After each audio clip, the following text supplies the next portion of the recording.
I'm doing well, thanks. You enjoying your week? I sure am. I sure am. I'm getting a little writing done, and you know, thinking about Texas.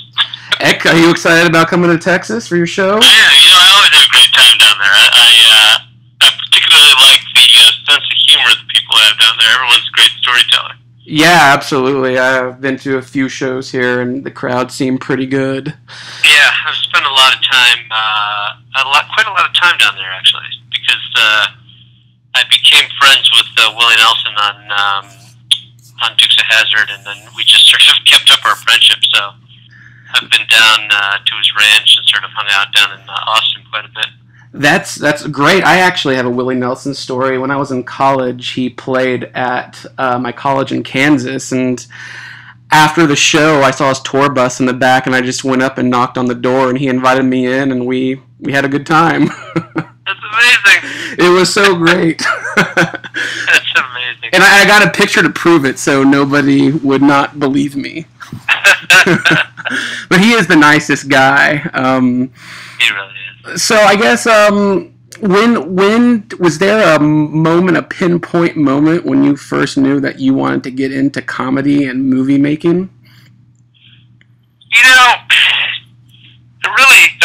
I was an actor in high school, and then also in college, and I was in plays, and I was able to get sort of big parts, lead parts in plays, but if you look at the film and the television business, there weren't any Indians in it. I mean, there was Ben Kingsley, and that was about it.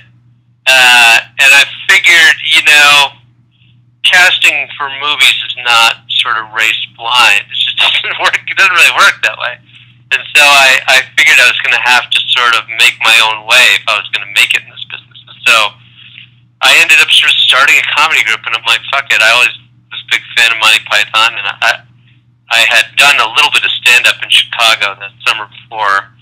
I went back to Colgate, and I said, we're going to have a comedy show, and let's do what Python did. And so I put together the funniest guys and women I knew, and we wrote a show, and it just sort of took off right away. I mean, we had a lot of success right away at Colgate, and it just felt right, and we were able to write every word that came out of our own mouths. We could write it, and that became very addictive. And when we were able to do it on a film level, you're just like, wow, I can just write my way through this barrier, this race barrier, and you realize, but the movie business is it's made by people who make movies, and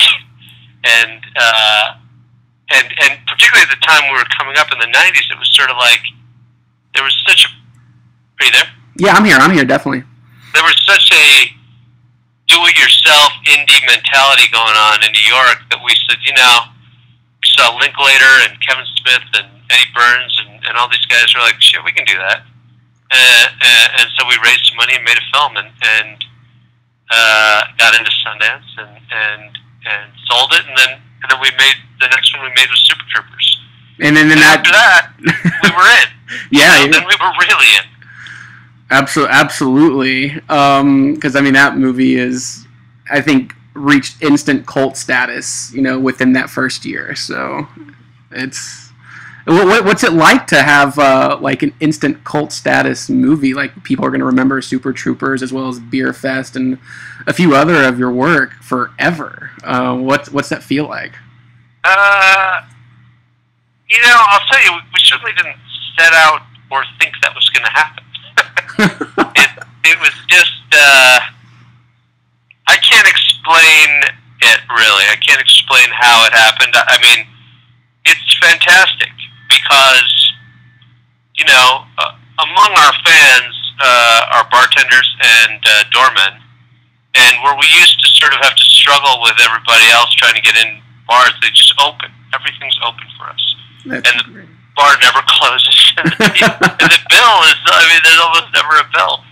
That plus the fact that police just seem to pull us over and they're like, oh man, used to you, don't worry about it. And it's this totally unexpected situation that's happened. And I think the great thing about it is that a lot of the young And the younger generation that came up that are younger than us, they to some degree grew up on our films, the way we grew up on Animal House and Blues Brothers and Trading Places, and it's nice to be part of the tradition.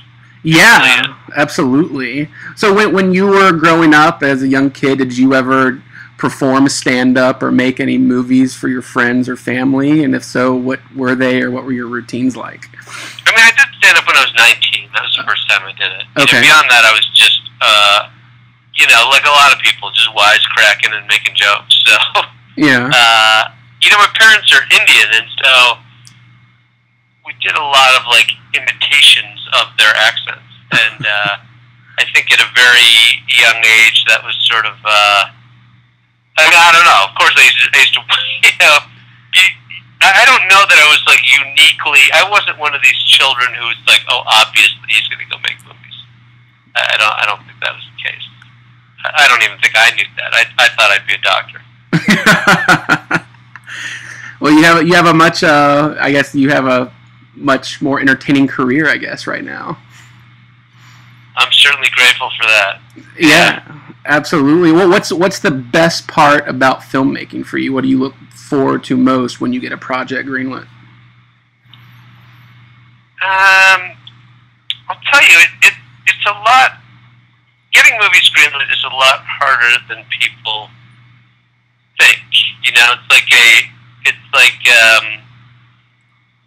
It's just a Herculean task to convince people to sort of put millions of dollars into your bank account.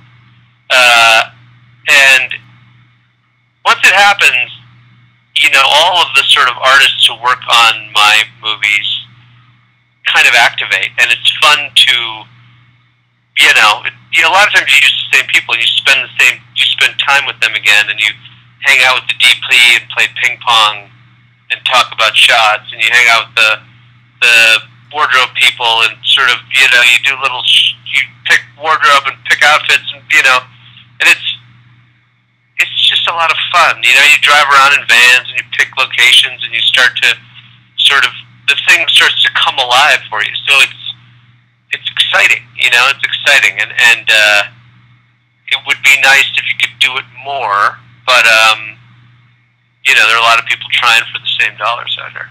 Yeah. Is there something that sticks out in your mind as your most thrilling experience in the business? Well, I think that the most fun movie to make was Club Dread. Oh yeah, because it was on location, right? Yeah, we were in Mexico at a resort with all these ridiculously attractive women and all these really funny comics and funny women, and and we were most of us were single, and we just had a ball. Were there any good pranks pulled on the set? I can't remember about any pranks. We just really sort of tore it up in Mexico, and it was still safe to go there and keep your head. Yeah. Well, that's and it was fun. It's exciting to. Occasionally, you have to sort of stop yourself and say, "Wow, this movie's being released by 20th Century Fox." The same one that released Star Wars. Yeah. The same logo on the front. It's hard to believe, because when things go well for you in show business, you don't really, you're still the same person. It's not like from the outside you're like, oh yeah, this guy's in the movies and all that stuff, but on the inside it doesn't feel like that. Yeah. It just you're just making movies. You're like, well, nobody really knows who we are. That's how you think. Yeah. Even though the evidence is different. It sounds like a good time. It seems like you have a lot of fun doing it. So I think if you can't have fun making movies, then you're an idiot. And I look at people who complain and fight and scream on the movie sets, and you're like, you're such a moron, because someday you won't be in this position to make movies, and you'll be home, and you didn't have fun doing this, and you're not going to have any fun at home either. Yeah. So, like, this is the greatest job in the world, and we get to write jokes and then film them with the most expensive equipment in the world, and then put them up on big screens. It's phenomenal. And then, you know, plus we also get to tour and do stand-up shows, and people show up, and they have this emotional connection to our films. They watch them with their friends, you know? I mean, our films tend to be really like, a lot of people saw them with pals, and so they're almost their own inside jokes that they have based on our films that came up because of our films, you know? And it's like we're part of this big group of friends. Yeah. Yeah, absolutely. I think that's part of how successful, you know, the movies are. People have a connection with them when they see in person. You know, everybody knows each other. You know. Yeah. When you're writing stand-up, do you write stand-up yourself? Or do you have your friends from Broken Lizard helping you? Are they going to be in this comedy? How does the whole process work? They won't be there. No, I write it by myself. And we occasionally will tour together, and you know, and we'll occasionally watch each other's acts. And usually, what happens is you watch it and you're like, you know, I thought of these 4 or 5 jokes you could do. You could probably end your bit this way, and just give them some notes. And you're like, do them or don't. I don't care. But there you go. Yeah. And that's sort of how we sort of help each other. But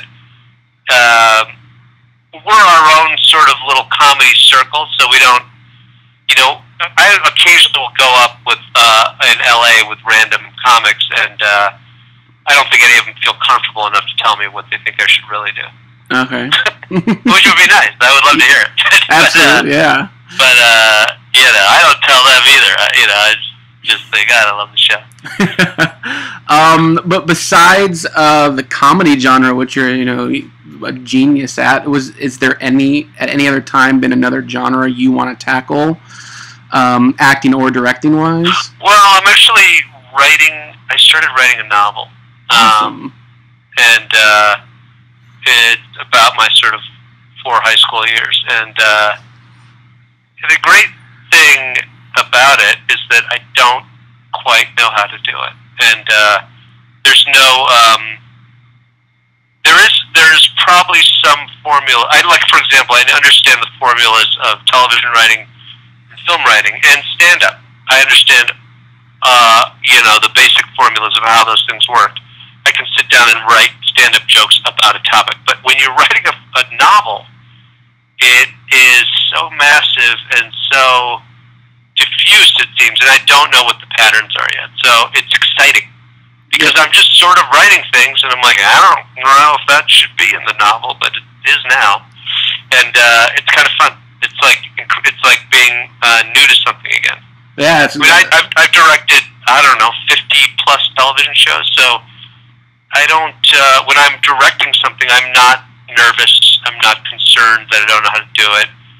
I understand how to do, you know, almost anything. I mean, you know, there are high-end effects shots that are a little bit new to me, but then you sit with an effects guy and go, I would do it this way, and they're like, no, you actually do it this way. You're like, oh, okay, I got it.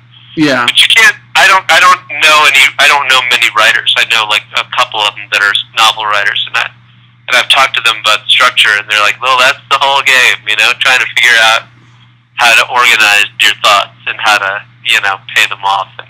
Yeah. And I'm sure someday, if I ever get through this novel and maybe another one, I'll probably get it. But right now, it's exciting. Yeah. Oh man, I just by you talking about it, I want to read it immediately.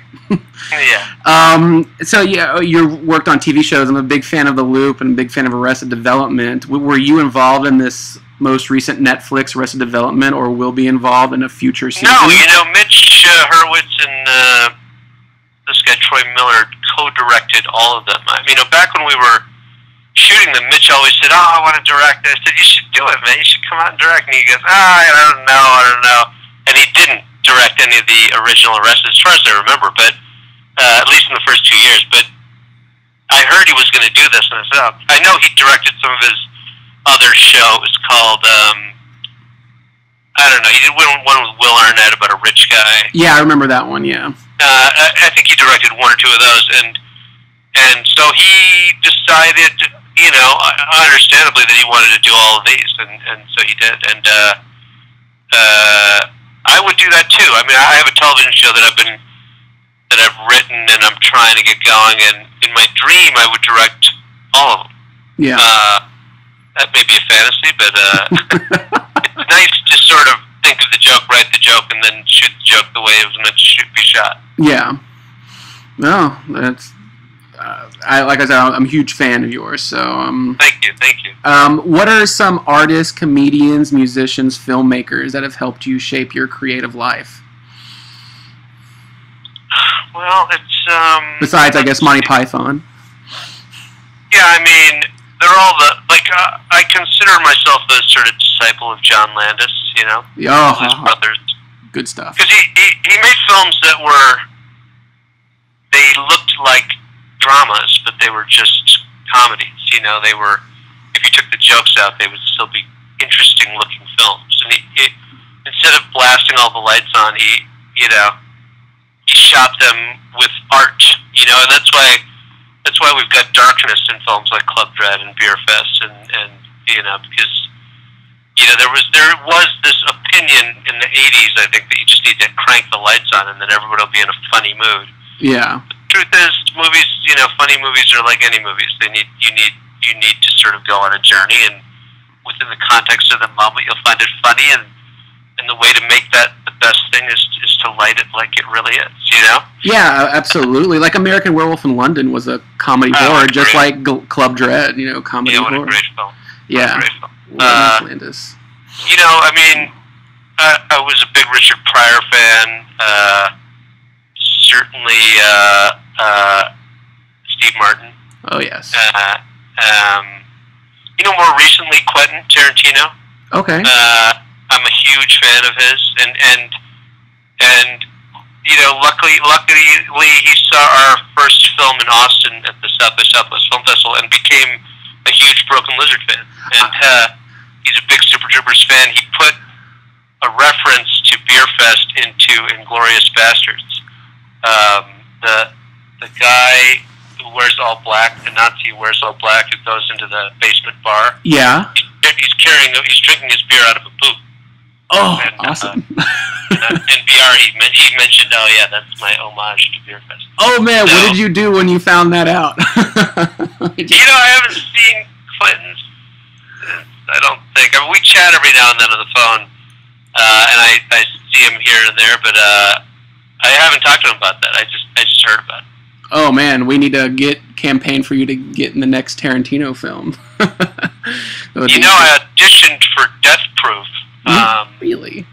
And I read the script, and then I auditioned for it, and then I saw the movie, and I'll tell you, it's every single word is exactly what was written. Wow. And so my feeling is either I need to, if I ever audition for another one of his films, I just want to read the one scene, because the movie, when you know it's coming, it's just not as thrilling because you're not discovering it. Yeah. So I'd rather almost just watch his movies. I love them so much. So. That's great. What are some of your favorite scenes from movies that have been a beacon for you growing up to present day that have always stuck with you? Let's see. Spinal Tap. The scene in Spinal Tap where I think I've got to go in a few minutes. Okay. Where they go to visit an army base, and Fred Willard does that little routine about not walking too close to the band because his hair is a little shaggy and people might think he's in the band. Yeah. I love that scene. In Old School, I love the scene where Sean William Scott has the tranquilizer gun and shoots Will. I think that's one of the greatest scenes ever. Yeah, that is pretty good. There was some stuff in Bridesmaids. I love that movie too. Bridesmaids, I loved a lot. I thought it was great. Yeah, that is a good one. And I guess I have to ask the Evil Dead 4 question. Super Troopers 2 or Beer Fest or Pot Fest, is that in the works? We are in like legitimate discussions with Fox about Super Troopers 2. So I have a feeling there will be news on that in the next few months. Is there a script already? Oh yeah, we've written 12 drafts of it. I mean, it's and we're meeting on Monday to revise that draft. So we're it's active. You know, I mean, if we can make a deal, then we'll start the process. I mean, the soonest it would shoot would be next year, but yeah, I believe it is very possible. Oh man, that's gonna be great for everybody, audience and y'all. Yeah. Well, thank you so much. This was great talking to you, and I really look forward to you coming to Dallas and seeing your show. Great. Thank you very much. All right. Well, enjoy the weekend. All right, Phil. You too. All right. Talk to you soon. Bye. Bye now.